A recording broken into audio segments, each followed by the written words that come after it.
coat. It's like I pictured myself doing it or something and never really pictured myself doing anything else. She was screaming, "Why did you shoot me? My arm, I can't feel my arm." He called us by name, set us in the back 2 rows, and to do what he asked, and nobody else would get shot.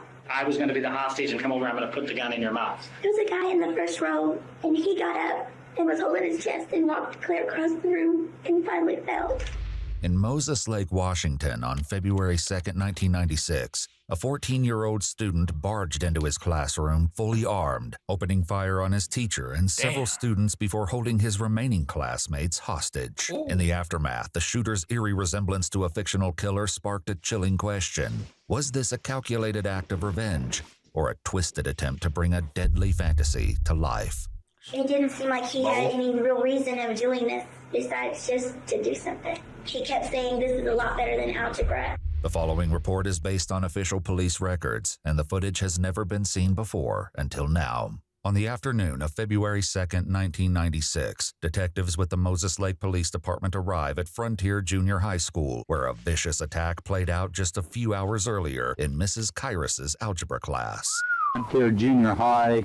I'm standing at the southwest corner of the building next to the cafeteria. I will be walking towards the door of the building, the cafeteria area, and down the center hallway towards room 15. This is room number 15, the area where the incident took place. Still reeling from a tragedy that would claim multiple lives, two survivors of the harrowing ordeal begin to share their accounts of what happened inside the classroom. Could you tell me what period it was? It was 5th period, but our schedules were messed up, so it wasn't a normal 5th period time. Because of the bad winter we're having here? Because it's a 2-hour delay. Okay, and what's the first thing that you noticed? Just the loud shots is what got my attention because I was trying to do my algebra, and the loud shots, my ears were ringing. And I turned my head and I looked towards the direction of the shots or the loud noises. And I realized he came ready, bro. He came with the old Western revolver and the shotgun. Oh yeah, he's ready to go crazy. then that they were shots and that people were hurt because there were people, it just scattered and they were holding their chests and there was blood. Okay. It was pretty panicky in there? Yes. Okay. When that happened from a person that was in the class or that it entered from the outside? They entered from the outside. Did he say anything when he was shooting? Not while he was shooting. Okay, but later I take it he must have said some things. He was yelling, "Get down." The shooter would later be identified as 14-year-old Barry Lukaitis. Although most teachers acknowledged that he was somewhat asocial, they described him as highly intelligent, a model student, and a pleasure to have in class. The warning signs they missed would only come in hindsight. John Lane, a PE teacher, explains what happened next after the first shots rang out. I was teaching room number 13, which is the room right next to the cafeteria. I heard some loud explosions, was unable to determine what they were. I left my classroom at that time, down the hall, and tried to investigate. When you first heard them, I mean, how many did it sound like? There were several. I had 3 or 4, I guess. Again, I was so unaware, and I thought I didn't know what had exploded to cause that. Didn't suspect a gun, of course. As I was walking down the hallway, I heard some screaming, some kids screaming. I didn't know what had happened. I saw the door was closed. As I got there, I pushed open the door and saw the kids in various states on the floor. There were some in the desks. And as soon as I walked in the door, I noticed directly to my right in the corner, someone standing there, very erect, and I detected a gun right away. As soon as I hit the deck and slid around there, I saw Mrs. Kyrus lying up against the front of the room and very ashen gray. Apparently, she looked dead to me at that time.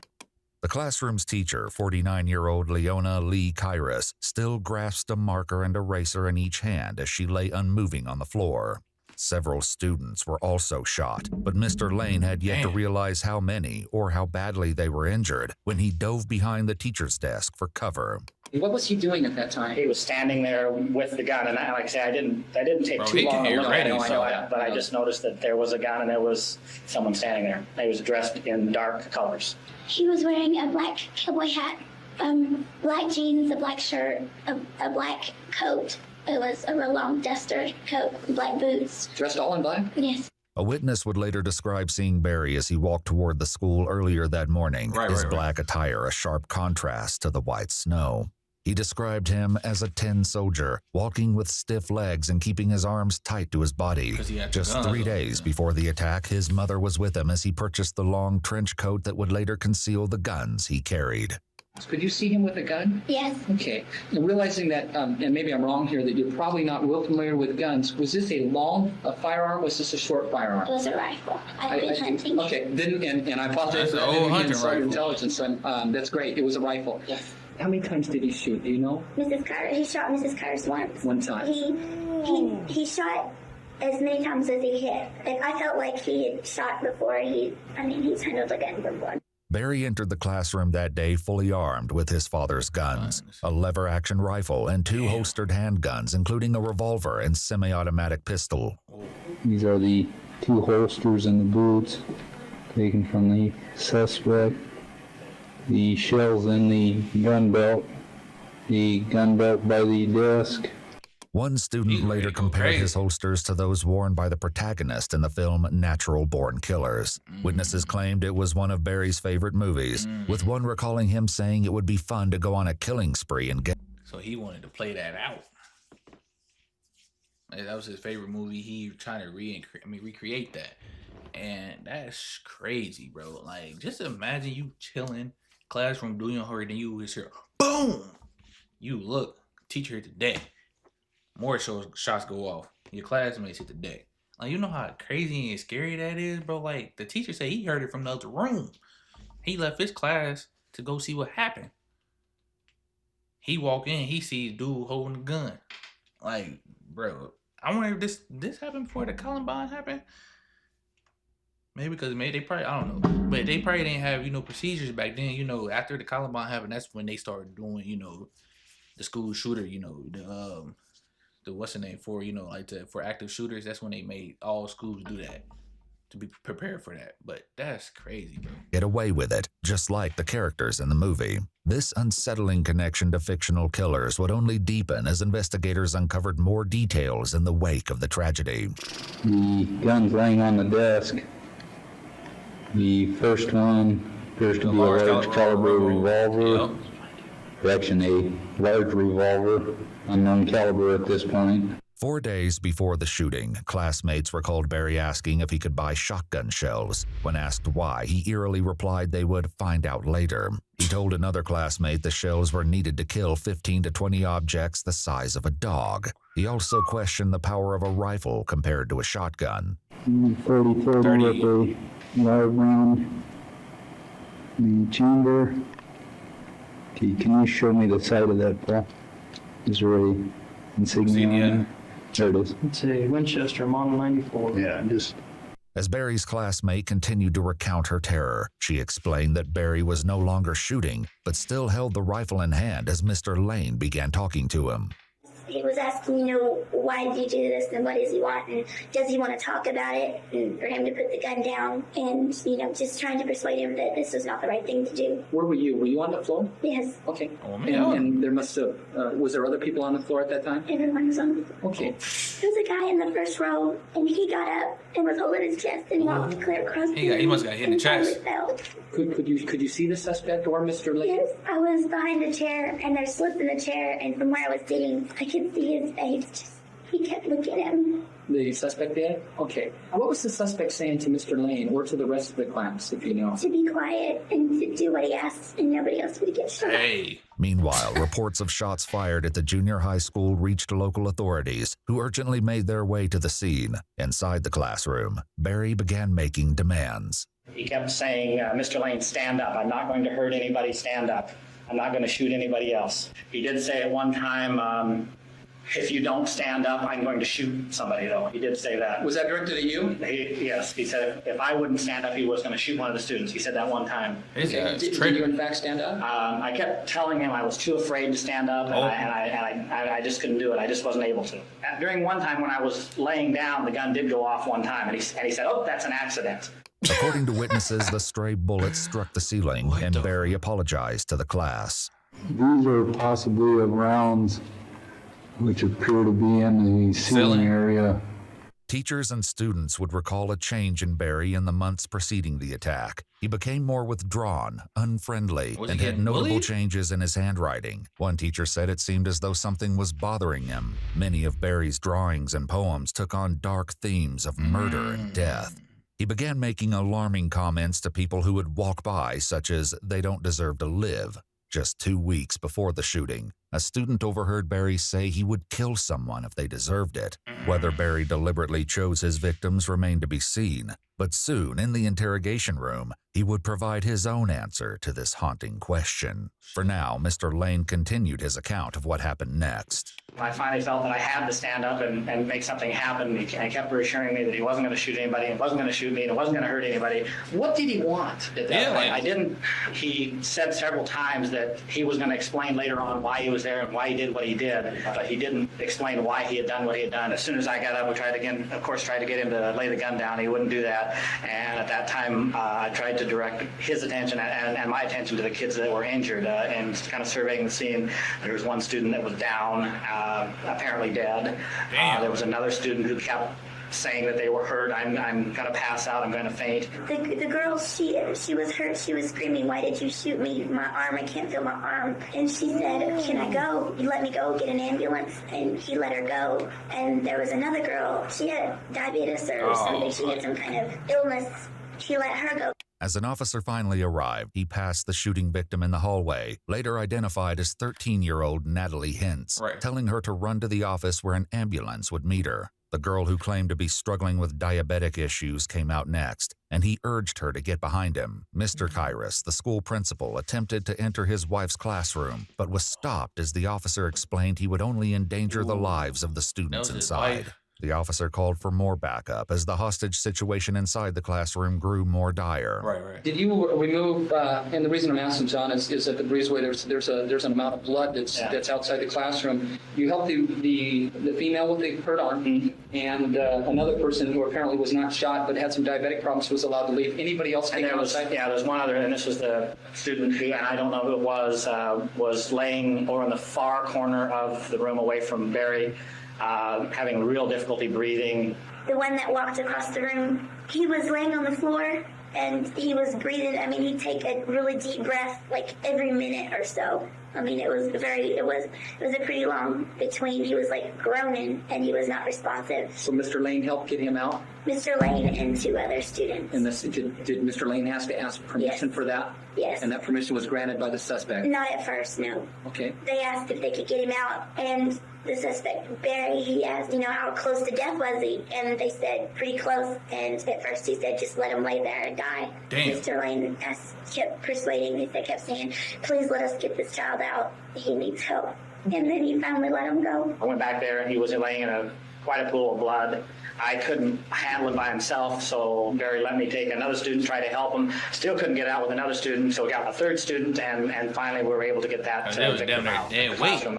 As backup arrived, the door flew open, and Mr. Lane, along with 2 other students, pulled 14-year-old Arnold Arnie Fritz into the hallway, where 2 officers carried him to an ambulance. Both Arnie and Natalie were transported to the hospital, where their lives would hang in the balance. Inside the classroom, 2 shooting victims, Mrs. Kyrus and a young boy, lay motionless on the floor. With the remaining students still at gunpoint, Mr. Lane went back inside.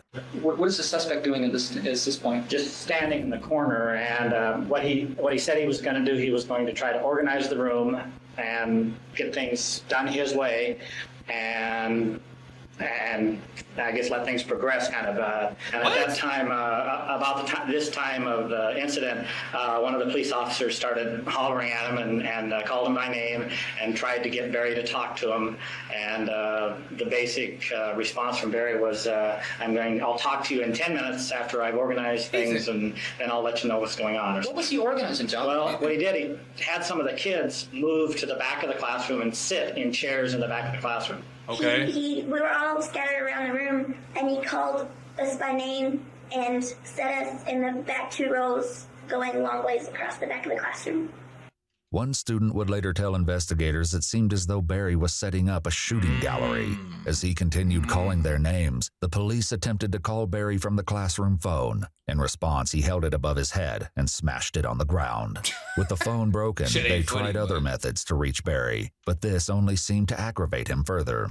How were they communicating with him? Just yelling? Yelling. Was the door closed at this time? Door was closed. In fact, it was slightly open, and he said to close the door. He didn't want it open. He also said, "You're pissing me off, but I'm going to get this taken care of," something like that. Damn, so he was going to line them all up and shoot them. It's crazy. If that's what it sounds like he's ready to do, too, though. That's wild, bro. They were yelling his name, Barry, and Barry was yelling back, and he kept saying that if they didn't quit yelling, he was going to start shooting us again because they were making him mad. Yep. He kept saying this is a lot better than algebra and stuff like that. What Barry demanded next was nothing short of horrifying, sending the encounter spiraling toward a tense climax. Barry got a large Ziploc bag out of his pocket and a rubber band and put the bag over his gun and put the rubber band around it and told Mr. Lane to put the end of the barrel into his mouth because he needed somehow to get out. And at that time he said, "Now we're going to take care of the hostage." And he said, "Mr. Lane, you're going to be the hostage." Did in fact you go over to him when he said that? I started to come to him, but again, earlier he had said, "Don't get too close," and so I wanted to maintain my distance because I didn't want to panic him. Sure. And then when he said I was going to be a hostage, and I came up to him a little bit, I was probably 3 to 4 feet away from him, and I said, "Barry, I don't want to do this. I'm too afraid." Right. I tried to. I didn't want to do it. Scared too. What did he do then, John? Well, I guess that's when it came to conclusion. I felt that I had to do something. Mr. Lane stood up and walked over towards him, got kind of close, and Barry kept saying, back up. And Mr. Lane would back up a little bit. And then the next thing I knew, Mr. Lane had him up against the wall. The weapon was a little bit higher and in front of him, so I kind of pinned that. I wanted to make sure that the hand wouldn't on the trigger. If it would have gone off, it would have gone in the ceiling, which I wasn't too concerned about, but I wanted it to point it up. I wanted it away from the kids, and I thought I could. And he really didn't offer all that much resistance. He's a I'm little sure boy. my adrenaline was going too, but I thought I could take him. He had the gun in one hand up against the wall, and they were struggling, and he was yelling for us to run out, to get out of the classroom. Mr. Lane was? Yes. Yeah. So Mr. Lane is the one that resolved this. He's the one that helped everybody. So how long did this whole thing take place? It was fairly quick, actually. It was about 5 or 10 minutes. All right. That this whole thing. When Mr. Lane pinned him up against the wall, what happened next? I stood up from the shelf that was there, and Mr. Lane was yelling, run, and just everybody ran out. I think brakes off I that was boy. the second or third person to get out.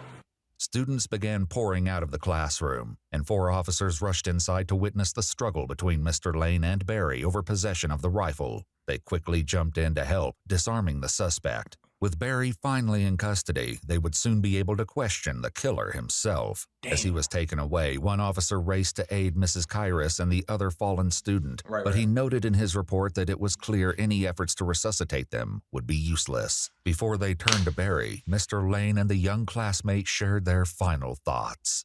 It didn't seem like he had any real reason of doing this. Oh, he just wanted to do something. It was my impression that Barry is one of those kids that the forgotten kid who was just a little strange, and quite frankly, it doesn't surprise me that he snapped. As news of the shooting spread, a detective from the Seattle Police Department reached out to investigators, noting eerie similarities between the attack and a well-known book, an unsettling connection that will later be explored. With a classmate and teacher pronounced dead, as well as 2 injured students at the hospital, Barry was brought to the police station, determined to uncover what drove him to commit the brutal attack. Sergeant Ruffin with the Moses Lake Police Department began to question Barry. Barry, how old are you?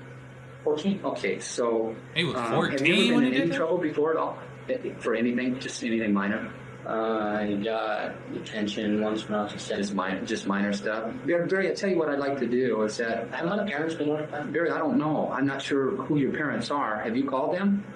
No. Okay, maybe that's something we can do here in a minute. What Barry didn't know was that his mother entered the police station less than an hour before his interview began. Court documents argued Sergeant Ruffin knew full well Barry's mother was in a waiting room as he continued to question Barry without an adult present. What I want to do, Barry, is that I need for you to explain yourself, because if you don't, you're not going to get another chance to explain yourself. Once I leave today, that's it. I mean, because basically then I've got to go do all that other stuff. Explain what I did? Well, I mean, where you coming from on this, buddy? Oh, why? Yeah, but to do that, I need to get get the paperwork done, okay? And that's why we got to sit down for a couple minutes and just do paperwork, okay? That's crazy. Is that okay with you? How long does it take? Not very long at all. Would I be able to have anybody else here besides the lawyer? Who else would you like to have? My parents? Maybe. If you want to do that. I at least want to talk to them. Okay, if you want to do that, why don't we do that, and I'll see if I can get your parents here, okay? After being read his Miranda rights, Barry formally acknowledged and waived them with his signature. Sergeant Ruffin continued questioning him about the incident. Right. Were you in school at all today? You didn't go? No. What happened So he after you ditched went school? inside? I don't know. I guess reflex took over, sort of. I don't know. It's like I pictured myself doing it or something and never really pictured myself doing anything else. Okay. Have you drank anything today? Any alcohol? I don't drink. Okay, good. I don't do drugs and I do not smoke. Okay. I don't think what I'm hearing is all true. And now those people up there that were injured, did those people do something to you? What have you been told? Well, I spent some time up there at the scene there, Right. and I understand that you were pretty angry. And were you angry up there with those people? No, not at all. Okay. Did you know any of those people that were injured? I knew who they were. You didn't. I mean, not personally, right? Okay. One of them, but Which person did you know up there, Barry? first one I shot.